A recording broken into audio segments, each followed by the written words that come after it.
গৌসুল আজমের চেহারা নাকি আমার নবীর মতো ছিল, কালার ছিল উজ্জ্বল শ্যামলা। 14 তারিখের চাঁদ পড়লে চাঁদ পর্যন্ত কি হয়ে যেত, পিছনে সরে যেত হুজুর গৌসুল আজমের চেহারার চমকানিতে।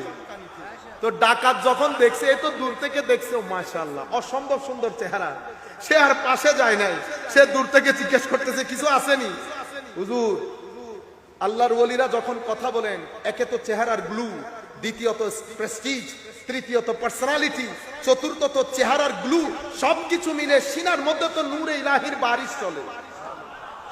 আপনি ইচ্ছে করলো কাছে যেতে পারবেন, দূর থেকে বলতেছে আসেনি কিছু, আসেনি কিছু বলে সে দৌড় দিছে তার সর্দারের কাছে।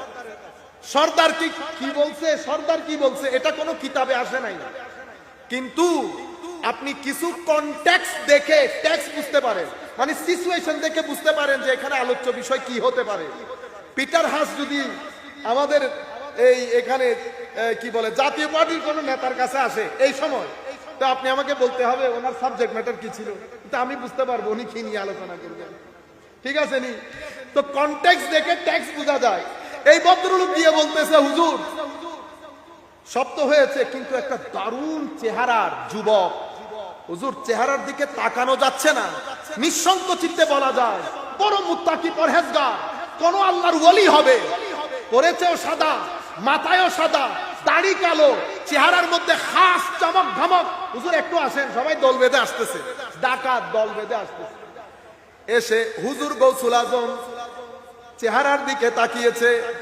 হুজুর গৌসুল আজম যখন নজর দিয়েছে ডাকাত দলের প্রতি, এখানে কোনো ওয়াজ তাকরীরের দরকার হয় না।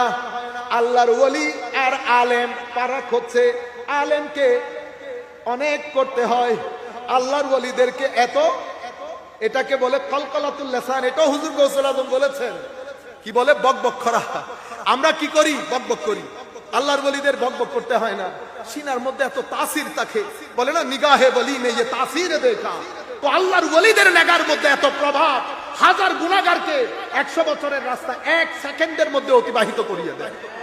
ডাকাত দল যতই গৌসুল আজমের কাছে আসছে, যেই সিনার ফ্রিকোয়েন্সির মধ্যে এসেছে, ওয়াইফাই এর মধ্যে 1 দাগ 2 দাগ 3 দাগ থাকে না, হায় হায়, প্রথমে 1 দাগ, আরো কাছে আসতেছে 2 দাগ, আরো কাছে আসতেছে 3 দাগ হয়ে যাওয়ার পরে এখানে বলতে হয়েছে তওবা করো, বলতে হয় হুজুর আমাদেরকে তওবা পড়ান, হুজুর আপনার এত আমানতদারি, অথচ আমি আমার আল্লাহর আমানতদারি রক্ষা করতে পারি নাই।